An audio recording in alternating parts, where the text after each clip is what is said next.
Titans, Bitcoin retested the previous all-time high yesterday, briefly set a new all-time high, and got a rejection just as we've been calling for.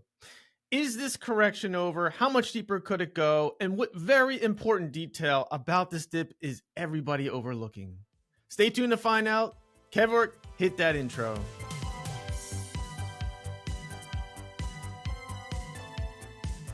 Let's kick it off with the Crypto Fear and Greed Index. Yesterday, we were at 90 early in the morning, which represents extreme greed. So we were nearly maxing out our gauge at that point.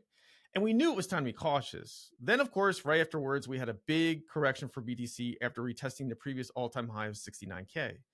As I've been saying all along, 69K was a very logical price target for profit taking.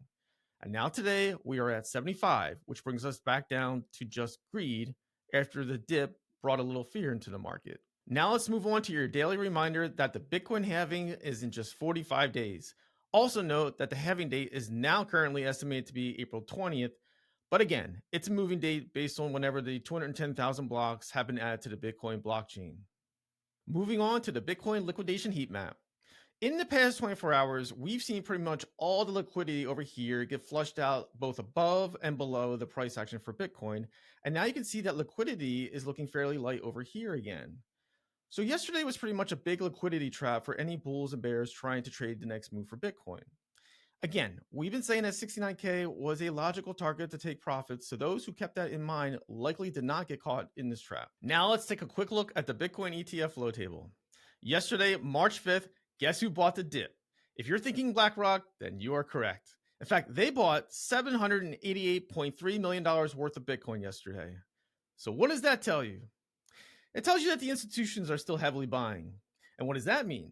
It's a really good sign that they aren't finished anytime soon. Overall, despite the red day yesterday for Bitcoin, we still finished with a positive total inflow of $648.3 million between all of the ETFs. Guys, I'm going to keep saying this every video because I don't want anyone to ever say that they had no idea this was coming. So that being said, this is your reminder that we are only 78 days away from a decision to be made by the SEC for the first Ethereum spot ETF by May 23rd. Don't sleep on Ethereum because you know what happened to Bitcoin leading up to the approval of the spot ETFs back in January. All right, now let's hit the charts. All right, we're looking at the 4-hour time frame for Bitcoin. Yesterday, we retested the previous all-time high of 69K and briefly set a new all-time high of 69.4K before seeing this 10K correction down to the local Fibonacci golden pocket. See guys, these tools really do work. Then we retraced back up to the 0.5 fib level of about 63K and then back up to the 0.382 fib level, which is where we are currently testing support at about 66K. Okay, so is this correction over? Let's find out.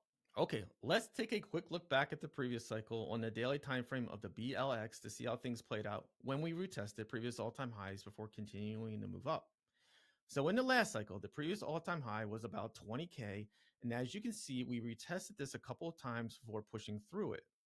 During this time, we saw a correction of about 17% over the course of about a month before moving forward, and note that this all happened once we found support above the 0.786 Fibonacci level. So let's apply that now to the current cycle and also apply what has been different this time around. Looking at the daily time frame again, but this time for the current Bitcoin cycle, we've seen a correction of about 15%, which aligns fairly well with the 17% correction we saw in the previous cycle when retesting the previous all-time highs. And looking back at all of our major corrections in this cycle, I've noticed that they range anywhere from about 20 to 23%.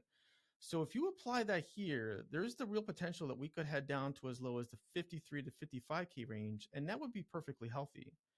Also keep in mind, we saw about a month of consolidation once we found support above the 0.786 Fibonacci level before we finally broke through the previous all-time high and continued forward. So there's the real possibility that we could remain here for a few weeks, and that would actually bore people out and even shake some of them out. But now you know this, so use it to your advantage. And you know what happens when Bitcoin consolidates at times like this? The alts start to pop again, so be on the lookout for our alt shorts. Titans, we are your one-stop source for guiding you through this Bitcoin bull run. Please join us as we continue to provide the latest market and technical analysis that are going to give you that edge.